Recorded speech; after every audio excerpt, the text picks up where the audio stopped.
Properties of charge. First property ఏంటి అంటే charge is quantised, అంటే it is always in integers, it is never in fractions.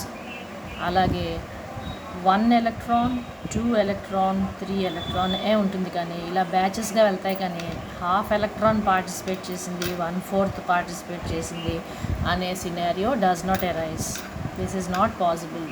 So 1 electron ఇంత charge carry చేస్తుంది, 2 electrons అయితే this will be into 2 and that is for 2 electrons, and 3 అయితే that will be this value into 2 and this value into 3. అంతే. This is what is called quantums. ఇది ఒక quantum, ఇవన్నీ quanta, packets of energy. The reason for this is, as you can see, sodium ఒక ion supply చేస్తుంది, అంటే ఒక electron. Magnesium 2 surplus electrons ఉంటాయి, అల్యూమినియంలో 3 సర్ప్లస్ ఎలక్ట్రాన్స్ ఇవ్వగలదు. సో ఇక్కడ ఫార్ములా ఏం చెప్తుంది అంటే the quanta of charge utilised is number of electrons into per electron charge అనమాట, and that is represented by ఈ. మనం ఛార్జ్ని క్యూగా ఫిజిక్స్లో చెప్పుకుంటాము, కానీ మనం ఎలక్ట్రాన్ దగ్గరికి వచ్చేసరికి charge of the electron is represented by E. So దాని ఫార్ములా ఇది, charge is quantised and this particular number is 1 quantum. So ప్యాకెట్స్గానే వెళ్తుంది, కంప్లీట్గా వెళ్తుంది, హోల్ నెంబర్గానే వెళ్తుంది తప్పితే ఇది ఫ్రాక్షన్స్ అనేది ప్రసక్తే లేనే లేదు అని చెప్తున్నాం. n is an integer. Electron దగ్గరికి వచ్చేసరికి ఇవి నెగిటివ్ వాల్యూస్.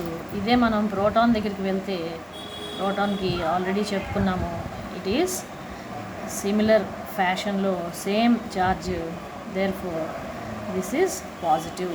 2 ప్రోటాన్స్ అయితే ఇది, 3 అయితే మళ్ళీ ఇదే, బట్ పాజిటివ్ అనమాట. And charge is 2 types, positive charge and negative charge. Positive charge proton carry చేస్తుంది, నెగిటివ్ ఛార్జ్ ఎలక్ట్రాన్ క్యారీ చేస్తుంది. సో ఇది నెగిటివ్, ఇదేమో positive values. So electron, proton కూడా ఈక్వల్ ఛార్జ్ క్యారీ చేస్తాయి. ఓన్లీ డిఫరెన్స్ ఈజ్ దీని nature, charge దళక nature ఎలక్ట్రాన్ది negative అయితే ప్రోటాన్ది positive. అంతే తప్పితే దీనిది ఎక్కువ దీని తక్కువ అనే ప్రసక్తే లేదు. They are equal. So like charges ఎప్పుడు కూడా రిపెల్ చేస్తాయి. 2 పాజిటివ్ ఛార్జెస్ ఎప్పుడు కూడా ఒక దగ్గర ఉండలేవు, దూరం దూరం జరిగిపోతాయి. అదే అన్లైక్ ఛార్జెస్ అయితే దే అట్రాక్ట్ ఈచ్ అదర్. ఫైనల్గా charge is a scalar quantity, దానికి ఒక డైరెక్షన్ లేదు, కానీ ఆ ఛార్జెస్కి మధ్యలో ఫోర్సెస్ అయితే ఉంటాయి, forces of attraction and forces of repulsion. But ఒక ఛార్జ్ ఇక్కడ ప్లేస్ అయ్యి ఒక ఛార్జ్ ఇక్కడ ప్లేస్ అయితే ఇంకే డైరెక్షన్లోని దాని తాలూకా ఫోర్స్ యాక్ట్ అవ్వదు. They act only in the direction along the line joining the 2 charges. ఇక్కడే ఉంటుంది, ఇలాగా అయితే యాక్షన్ ఉండదు.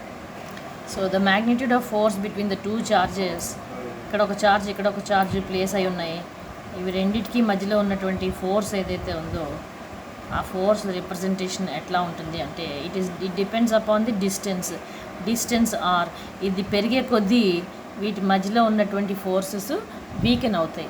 డిస్టెన్స్ పెరిగే కొద్దీ ఫోర్స్ వీకెన్ అవుతుంది. And it is represented by 1/4 pi epsilon q1 q2 r². Epsilon naught ఇది మొత్తం ఫ్యాక్టర్ అంతా కూడా it is a constant, and therefore it is k into q1 q2 by r². And this is nothing but Coulomb's law, which states that the force is directly proportional to the product of the 2 charges, and it always acts along the line joining the 2 charges, and it is inversely proportional to the square of the distance between these 2 charges. Adi Coulomb's law. దీనికి SI units Q1కి Q2కి coulomb అని మనకు తెలుసు, and radius distance కాబట్టి it is metres. And దీనికి న్యూమరికల్గా దీని value is 9 × 10⁻⁹, and it is a constant. అదే CGS units దగ్గర వచ్చేసరికి దీని value is equal to constant is equal to 1 వచ్చింది యూనిటరీ వాల్యూ. అండ్ మనకి Q1 Q2 తాలూకా యూనిట్ మనకి ESU అని తెలుసు. అలాగే దీనేమో centimetres squared.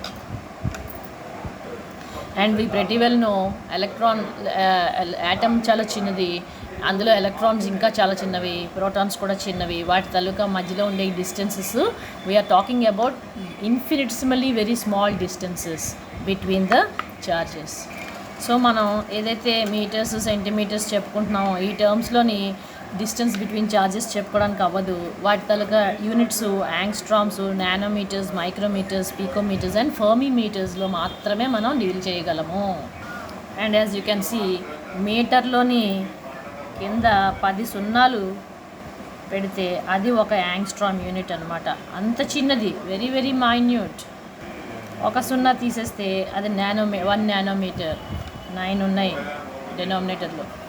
As you can see మనకి అటామిక్ స్ట్రక్చర్స్లో ఉండేటటువంటి డిస్టెన్సెస్ యూజువల్గా న్యూమరికల్స్లో మనం డీల్ చేసేది ఈ రెండు చాలా important.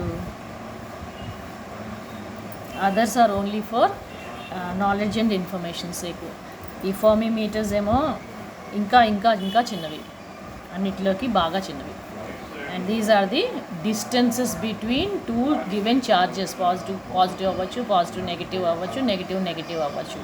And they are very very very very microscopically small distances, minute, very minute.